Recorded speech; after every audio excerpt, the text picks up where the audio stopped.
Hey, good morning and welcome to the next in our business forum discussions. Today we're going to be talking about the opportunities for young engineers within the sport. And we talk about it as a sport, but very much it's a business, and recruiters are looking for the talent pipeline that's coming in to actually build the next generation of engineers. Yesterday we talked about the business and the commercial side of motorsport and some innovative new initiatives there, such as the National Motorsport Academy's Business of Motorsport Masters course, and also the great work that Student Motorsport are doing to help bring the general commercial motorsport into the business curriculum. Today we're going to focus on engineering, and when you look at this hall, it's full of engineering companies, and all of those engineering companies are asking for the same thing. They're asking for the next level of talent to come through, the next generation of talent, and how they can build a sustainable business and actually have relevant academic courses that give them the people they need in the future to build their businesses. So we're very pleased today to be joined by Russell Howard from Race Staff as one of the leading recruiters in the motorsport industry. I think Russell's well placed to give a great perspective on what employers are looking for. We have Shane Kelly, a genuine, authentic racing driver with a Formula 3 race winner and racing in the Praga Cup, but also very actively involved in the University of Wolverhampton's racing team. And I had the privilege of visiting the University of Wolverhampton a few years ago, and it is a proper racing team. It's like a Formula 3, Formula 2 level racing team attached to a university. So we'll hear more about that. And Dr. Kieran Reeves from the National Motorsport Academy, who offer online degrees with international students around the world. The organisation that runs the National Motorsport Academy has just celebrated its 35th anniversary and has again built a very strong network and pipeline of talent. So the three of you, thank you for joining us. Thank you for coming to listen, and let's find out a little bit more about what employers are looking for. And I think I'll go to Russell first. Good. Because you are closer to employers than your company, Race Staff. You're a recruitment consultant. You're advertising roles across the industry. But what is it that employers are wanting from graduates? What do employers want from universities and colleges? I think they really want a good sound grounding of education, whatever type of engineering it might be. So it could be electronic, mechanical, whatever it might be. They want that good solid education, but they also want some hands-on experience. They want to see that you're passionate about what you're doing, that you really love motorsport.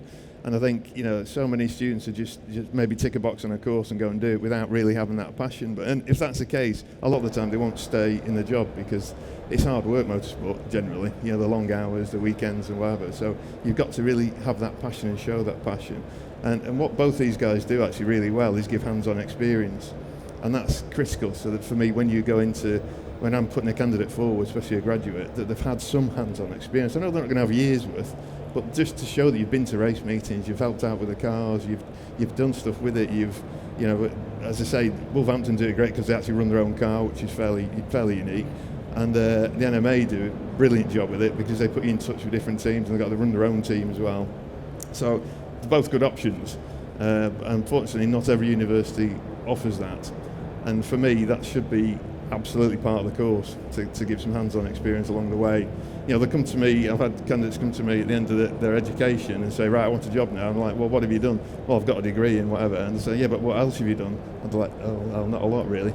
And to a degree, I think the universities are responsible to help them do that because it's expensive now, isn't it, going to university? And I think it should be part of the course, but unfortunately it's not always the case. Yeah, and we'll talk a bit about this, the immersive side of actually being involved with real race teams, because we heard that yesterday from Student Motorsport, which is an initiative which isn't necessarily for motorsport engineers. You could be studying geography and join Student Motorsport as an extracurricular activity and be involved in running a race team. And what we learnt from that was how motorsport, if you've got to make decisions under pressure, prepare a car, if it's got a water leak 10 minutes before the start of the race, teamwork, communication, that kind of thing is important.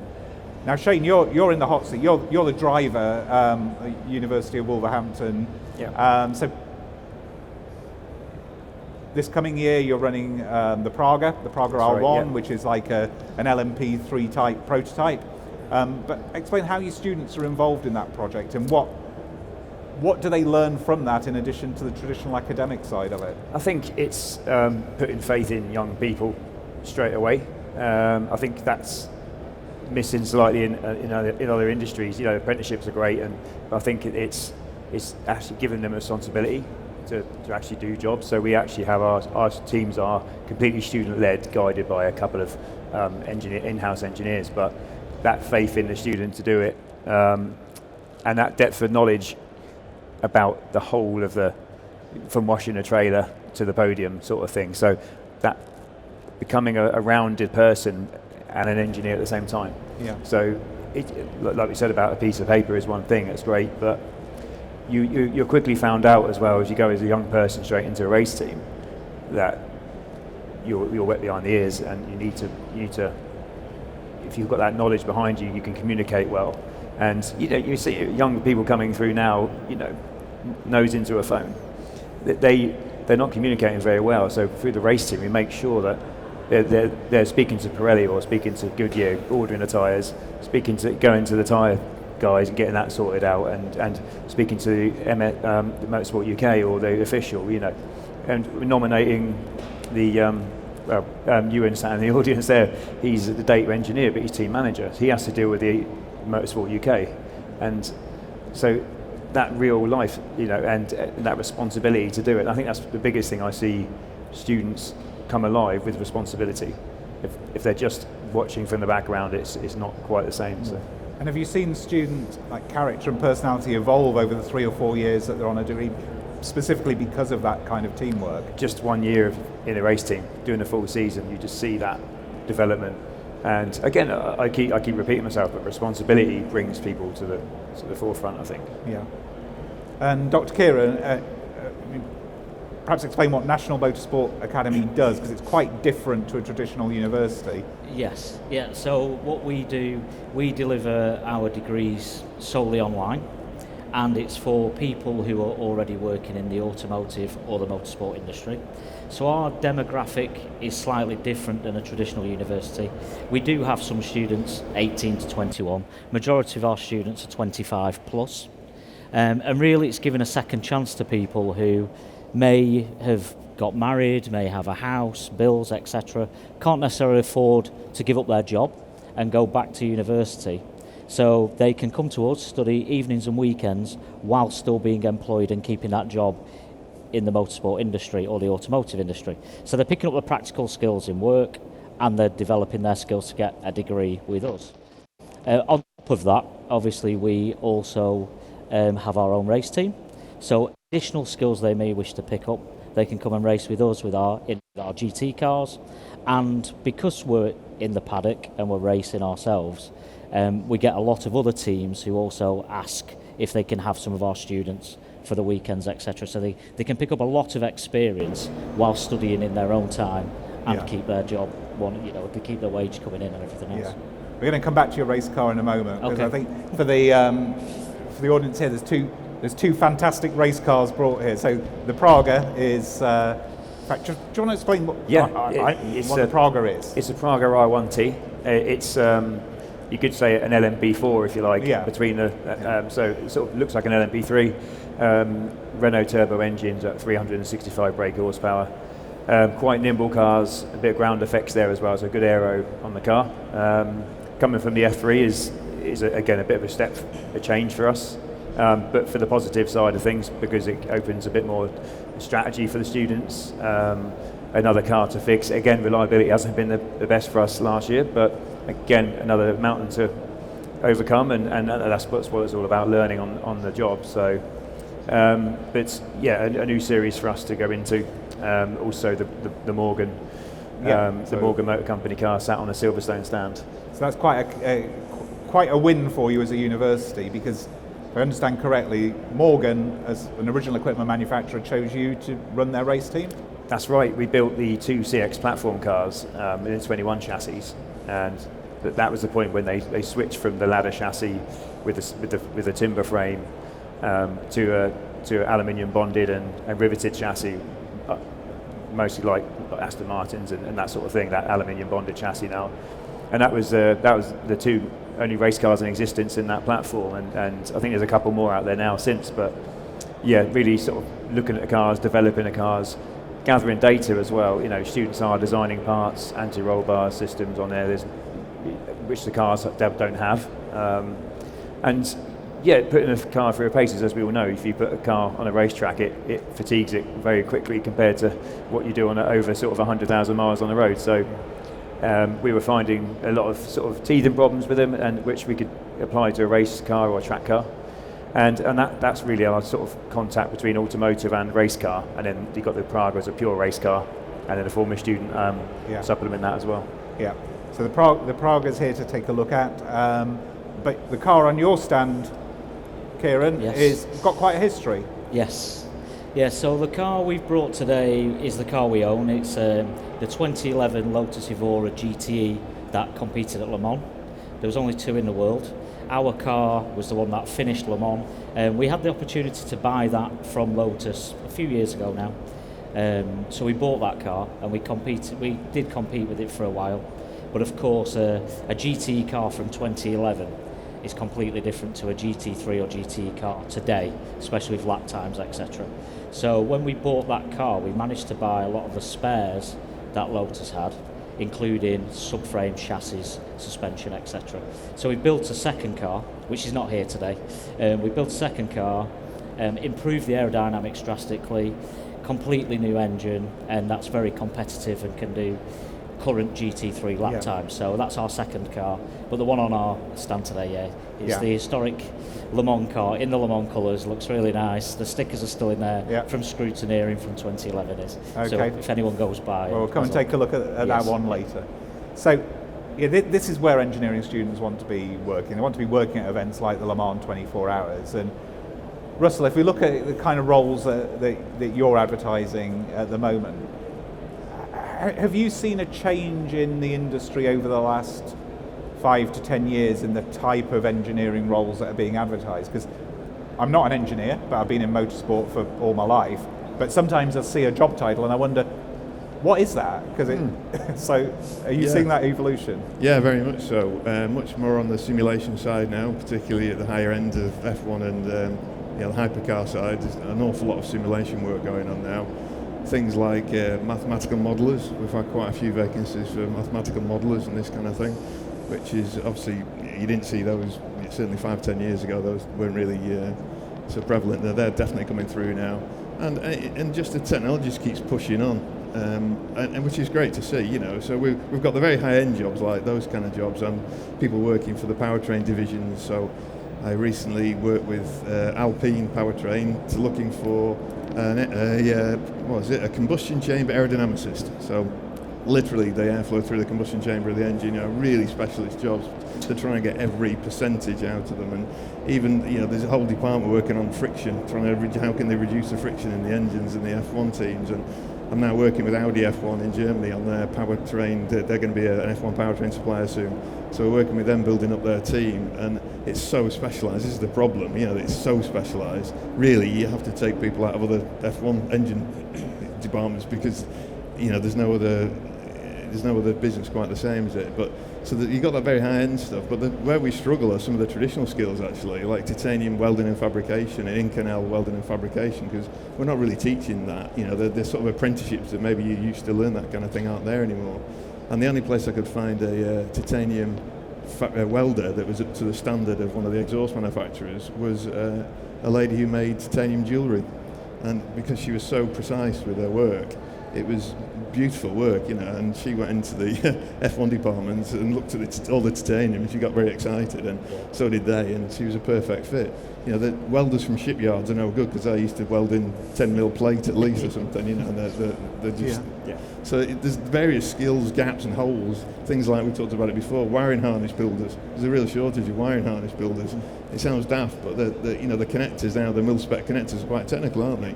And to people that can build the harnesses, and there's really good wages being offered for these guys because there's not many of them. So in a moment, we'll talk about these kind of the new roles that are going to be coming with the change in the sport and the change in automotive. But let's just stop a moment and reflect on that about the traditional skills, because when I talk to some of the exhibitors here that are involved, particularly in the historic world, and the historic motorsport is booming. A I think someone told me there's more Lotus Cortinas racing now than were ever made. So it's, we see that is a growth area of Very much so. of the sport. What those companies tell me is that they see an issue in 10, 20 years' time of actually finding engineers that understand things like porting a cylinder head or that kind of stuff. Do your courses still offer the kind of experience that will help the historic racing community in the future, or is that something where you feel you might need to branch out and kind of preserve your old courses as you move into more futuristic stuff in the future? I mean, how do you see that training for the historic racing community? I think you're correct, really. We cover, obviously, the fundamentals and calculations of creating engine performance is all there, so they understand the fundamentals of creating engine power and how to do it. The problem is what you have with degrees, and especially when you look at, you're thinking of porting heads, if you want to teach those skills, there's a lot of investment needs to go in there to train those people on site, on a campus. You need a big engineering, and a lot of universities can still do that with a big engineering department.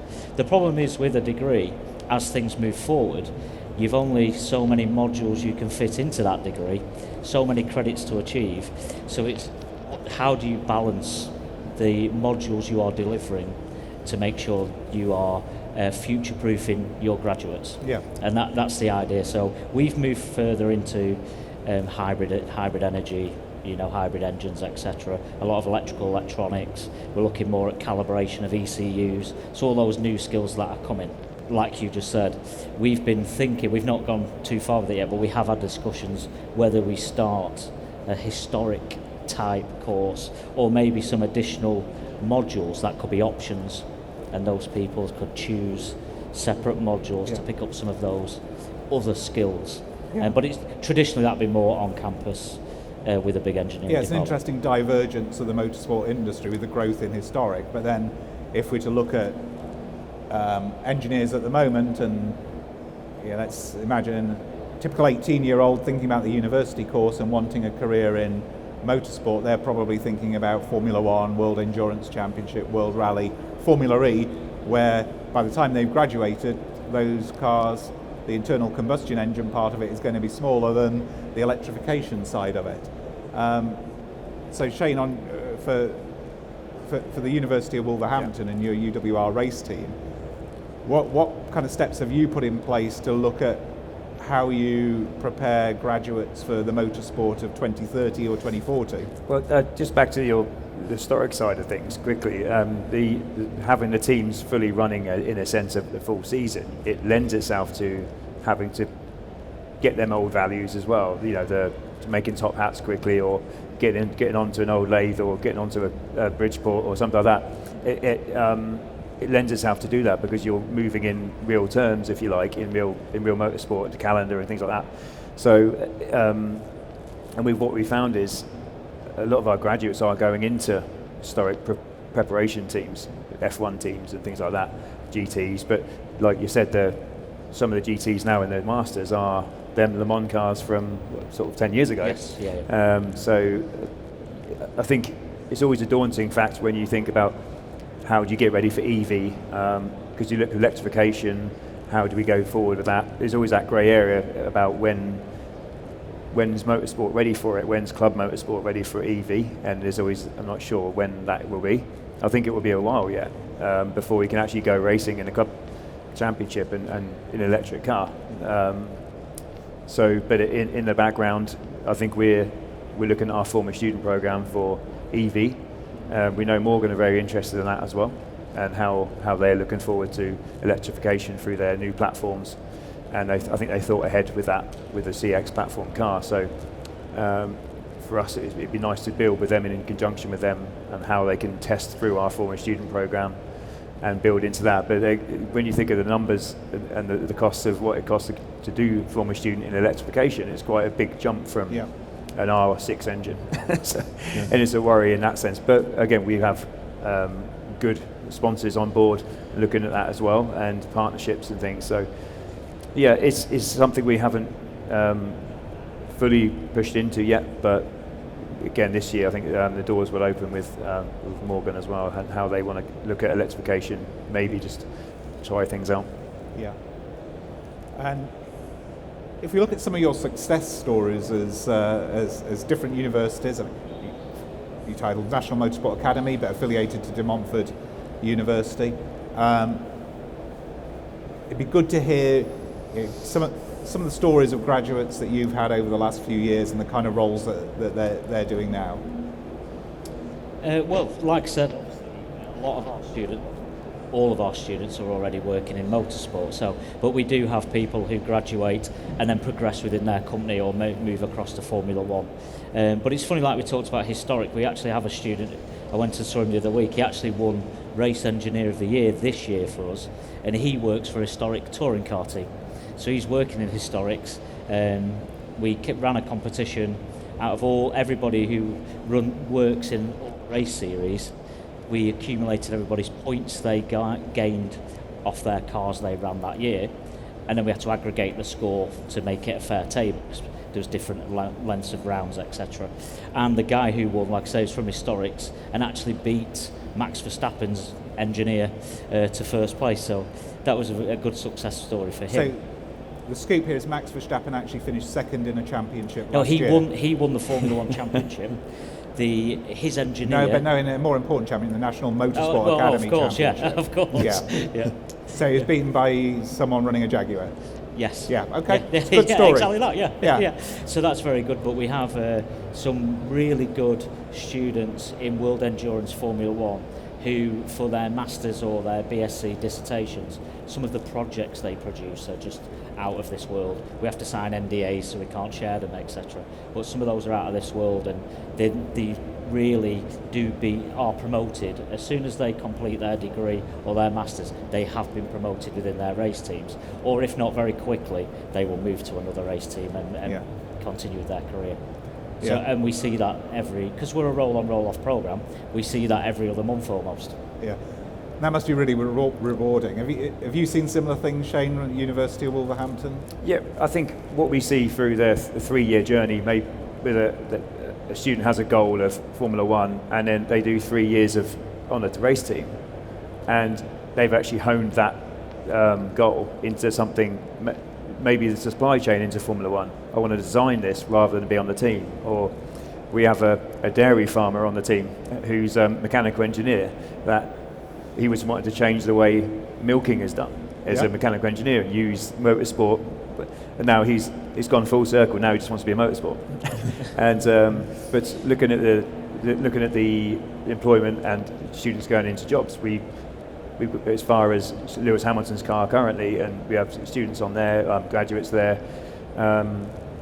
varied really. Across the show we have seen a few of them, loom builders as we mentioned, and again an array of different jobs, because I think they experience them over the years that they've touched on a part of the car or that weekend that actually that was their strength, or they want to continue into that area. So I think finding out what they don't want to do is probably the good thing as well. But varied across the, Formula One, like we said, Le Mans cars, GTs.